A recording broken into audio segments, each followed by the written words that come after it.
Welcome to our channel career making guidance. Maharashtra राज्यातील तमाम विद्यार्थी आणि पालकांसाठी आज एक नवीन संदेश घेऊन येतोय।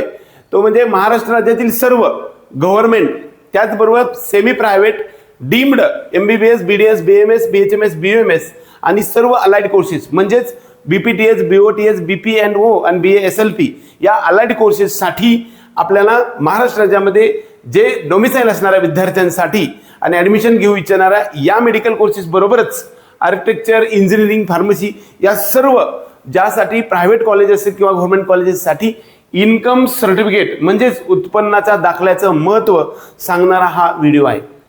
बऱ्याच वेळा रिसेंट आता यावर्षी नीट UG 2026 ची ऍडमिशन प्रोसेस सुरू होणार आहे आणि ज्या विद्यार्थ्यांच्या पालकांचे उत्पन्न 1 एप्रिल 2026 या बद्दल जर आपण विचार करायला गेलो तर बऱ्यापैकी सर्व गोष्टी सांगता येऊ शकतील की बऱ्याच वेळा नीट UG 2026 ची प्रक्रिया आता सुरू होणार आहे आणि त्यामध्ये आपल्या सर्वांना माहित आहे की जे कॉन्स्टिट्यूशनल रिझर्वेशन महाराष्ट्र राज्यामधील विद्यार्थ्यांसाठी उपलब्ध आहे त्याच्यामध्ये open EWS SC BC Maratha आरक्षण SBC special backward class OBC त्याचबरोबर EWS VJ NT 1 2 3 आणि SC ST अशा 10 रिझर्वेशन मधल्या विद्यार्थ्यांसाठी SC आणि ST सोडून या दोन्ही विद्यार्थ्यांना म्हणजे SC आणि ST च्या विद्यार्थ्यांसाठी कास्ट आणि कास्ट व्हॅलिडिटी सर्टिफिकेट लागतं, इन्कम सर्टिफिकेट असण्याची आवश्यकता नाही।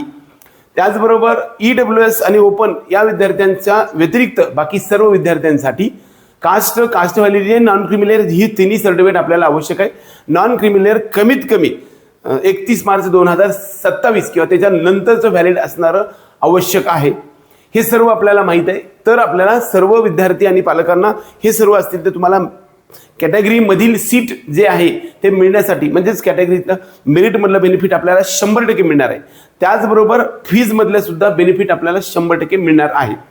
परंतु ज्या विद्यार्थ्यांचं EWS म्हणजेच या कॉन्स्टिट्यूशनल रिझर्वेशन मध्ये आपली कास्ट येत नसेल तर अशा विद्यार्थ्यांसाठी एक नवीन आरक्षण आहे, त्याला आपण EWS किंवा इकॉनॉमिकल वीकर सेक्शन असं म्हणतो। याच्यामध्ये सेंट्रल आणि स्टेट अशा प्रकारचं 2 रिझर्वेशन असतं आणि या रिझर्वेशन मधील ज्यांचं उत्पन्न रिसेंट लास्ट इयरचं म्हणजेच 1 एप्रिल 2026 पासून 31 एप्रिल 2025 पासून 31 मार्च 2026 पर्यंत जर 8 लाखापेक्षा कमी असेल आणि तुम्ही हा दिलेल्या कॉन्स्टिट्यूशनल रिझर्वेशन मध्ये तुमची कास्ट जर नसेल तर अशा विद्यार्थ्यांसाठी EWS आरक्षण असतं। अशा विद्यार्थ्यांना सर्व बेनिफिट मिळतात। परंतु इन्कम सर्टिफिकेटचं महत्त्व काय या संदर्भातली एक महत्त्वाची गोष्ट अशी आहे, ज्यांच्याकडे नॉन क्रिमिलेअर आहे ज्यांच्याकडे EWS सर्टिफिकेट आहे अशा सर्वांना कॅटेगरीचं बेनिफिट मिळतं आणि फीज मधलं सुद्धा बेनिफिट मिळतं।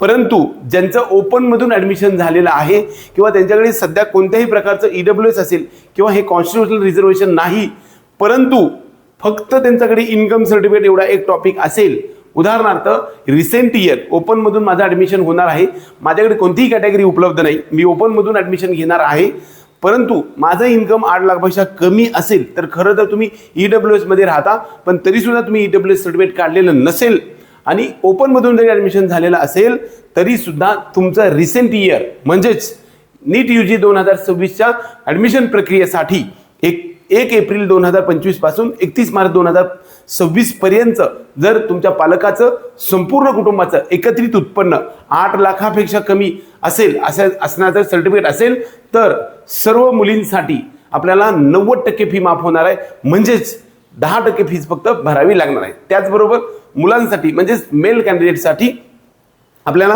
फक्त 50% फीज भरावी लागेल। मग ते मेरिट बेसिसवरती कोणत्याही ठिकाणी ऍडमिशन झालं असेल तरी सुद्धा ही सुविधा फक्त महाराष्ट्र राज्यामधील असणाऱ्या सर्व गव्हर्नमेंट प्रायव्हेट त्याचबरोबर डीम्ड युनिव्हर्सिटीसाठी उपलब्ध आहे। परंतु डीम्ड युनिव्हर्सिटीमध्ये फक्त काही ठराविक कॉलेजेसमध्ये ठराविक MBBS साठी आपल्याला थोडीशी फी माफी मिळते, संपूर्ण मिळत नाही। याच व्यतिरिक्त जे विद्यार्थी बाहेरच्या राज्यामध्ये ओपन स्टेट्समधून BMS किंवा MBBS साठी तेलंगणा आंध्र प्रदेश उत्तर प्रदेश बिहार झारखंड किंबहुना इतर कोणत्या तरी राज्यामध्ये ओपन स्टेट्समधून गेलेले असतात अशा विद्यार्थ्यांना कसल्याही प्रकारचा इन्कम सर्टिफिकेटचा उपयोग होत नाही. एकंदरीत आपल्या सर्व विद्यार्थी आणि पालकांना इन्कम सर्टिफिकेट ह्या काउन्सिलिंग प्रोसेसमध्ये किती महत्त्वाचं आहे हे आपल्याला लक्षात आलं असेल. कदाचित माझ्याकडे कोणतीच कॅटेगरी नाही आणि माझ्याकडे फक्त इन्कम सर्टिफिकेट आहे. हे इन्कम सर्टिफिकेट जर 8 लाखापेक्षा जास्त असेल तर त्याचा काही उपयोग नाही. 8 लाखापेक्षा कमी असेल तुम्हाला फी माफी मिळू शकणार आहे. आपल्या सर्व तमाम विद्यार्थी आणि पालकांना अशाच प्रकारच्या रिसेंट अपडेट आणि तुमच्या करिअरच्या मार्गातील एक महत्त्वाच्या टप्प्यावरती एक मार्गदर्शनाची सिरीज चालूच राहावी असं वाटत असेल तर आपल्या करिअर मेकिंग गायडन्स या यूट्यूब चॅनलला सबस्क्राईब करून बेल आयकॉन दाबा. त्याचबरोबर आपल्या पेड काउन्सिलिंग प्रोग्राममध्ये येण्यासाठी ह्याच्यामध्ये नंबर चुकला 9421066225 आणि 9511191310 या नंबरवरती संपर्क करू शकता. जय हिंद.